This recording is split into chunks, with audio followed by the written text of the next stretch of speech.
And so if you didn't have an animal, you would offer up a mention offering to the Lord. Okay, now we're not talking about when the priest went into the temple once a year to offer up a sin offering for the nation of Israel. We're talking about the individual here. And the individual offering up sacrifices for the atonement of their individual sins. Okay, so that was, so the ritual was that the offerer laid hands on the head of the sacrifice, and he kills it. The priest takes the blood and he pours it on the altar. And then the best of the carcass is burned and the priest handles the rest of it. Now, what's the significance of that in the Old Testament? This was done for a sinful or ritual uncleanness. The hands on the head identified the offerer with the sacrifice that was making an atonement for him. Now, contrasting this to the New Testament, okay, the sin offering was made by Jesus in the New Testament. Jesus was fully aware of what was happening. He was alive on the altar of the cross when he became a living sacrifice.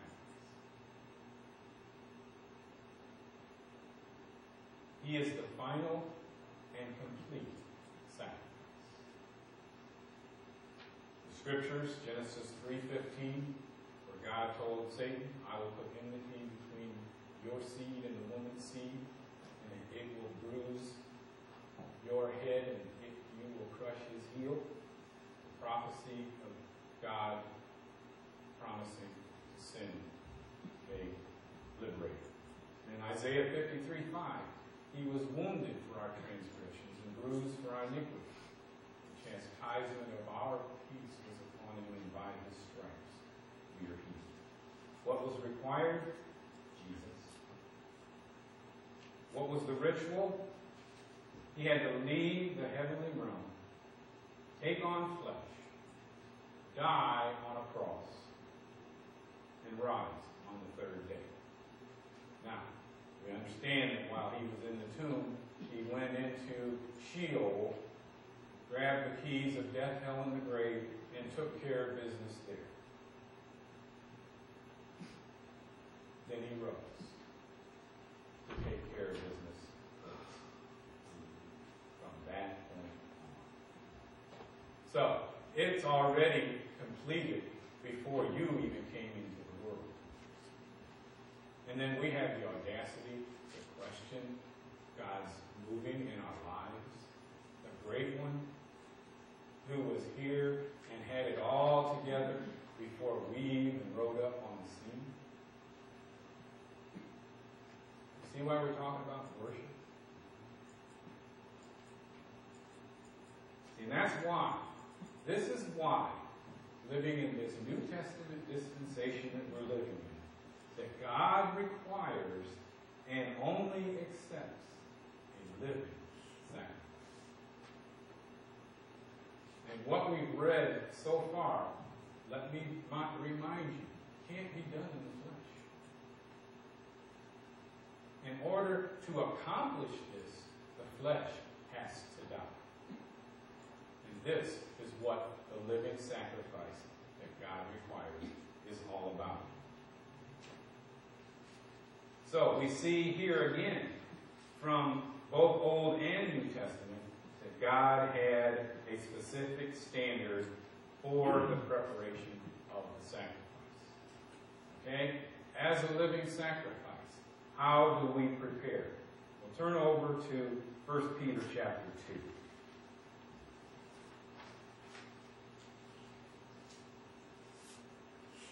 Reading from the first verse. Therefore, rid yourselves of all malice and all deceit, hypocrisy, envy, and slander of every kind.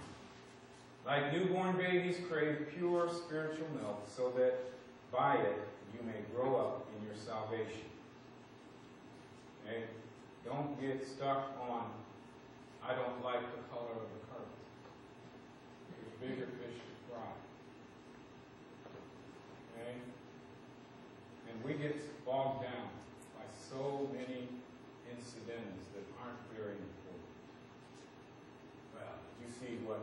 he was wearing today?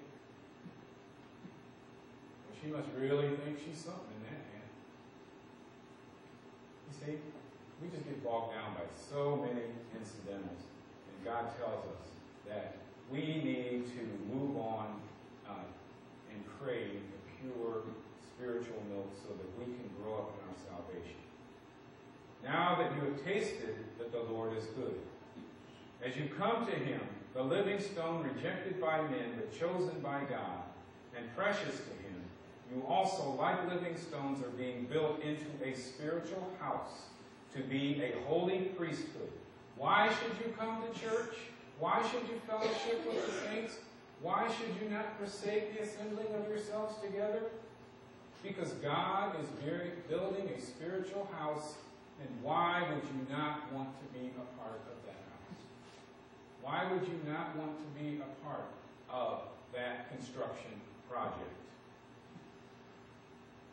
And then he says, to be a holy priesthood.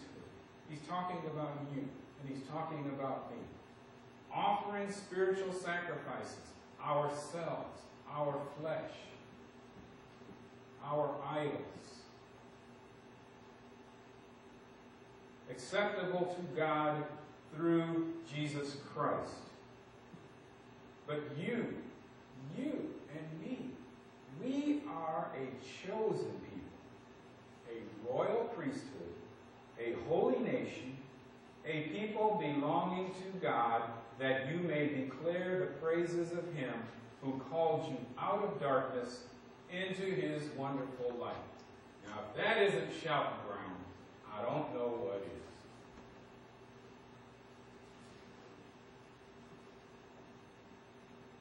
God's supreme worthship, W-O-R-T-H, is the basis of our supreme worship. Christ-centered and Christ-honoring worship. There's a story about a Sunday school teacher. They say an old Sunday school teacher who's teaching 4- and 5-year-olds, but I took the old out because, to a 4- and 5-year-old, everybody's old. But the Sunday school teacher, she was teaching a lesson on the building of the temple. And of course, these 4- and 5-year-olds, they just, they're sitting there like 4- and 5-year-olds who are squirming and whatever. And then she said that she was telling them how after the temple was finished, that, the Lord's presence came and filled the temple. And all these kids' eyes lit up. Wow! And as she went on, she was kind of perplexed because she didn't know for sure that 4- and 5-year-olds, if they could decipher that or not. But they were all excited and everything. And as she continued into the lesson, she came to realize that the kids weren't all excited because, the presence of the Lord was in the temple. What they interpreted as, they're envisioning this great big building with all these presents from God.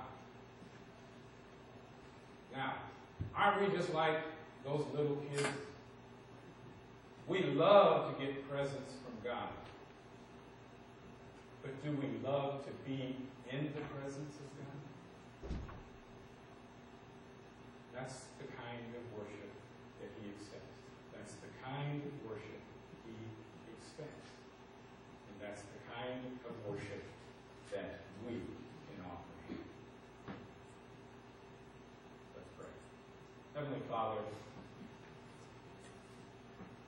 Lord, just as that illustration proves, oh Lord, we desire your blessings. But Father, we must understand that those cannot come. The presence of God cannot come unless we spend time in the presence of God. And Lord, I pray that as this word has enlightened my heart, that Father, it would go forth and accomplish what you purpose it to do. And Father, that we would all be strengthened in our walk and encouraged in our faith, and examine our worship to you comes from a pure, clean heart through a living sacrifice. As Jesus was our example, and he told us to likewise follow in that example, Father, may your Spirit reveal to us how to cast down every thought and purpose that will exalt itself above you. Father, how to move away from the idols that we have established in our own hearts and lives. Even the God that we fashion for our purposes, that we might serve the one true and only living God. Father, we just thank you. Thank you for honing our worship, for showing us your standards,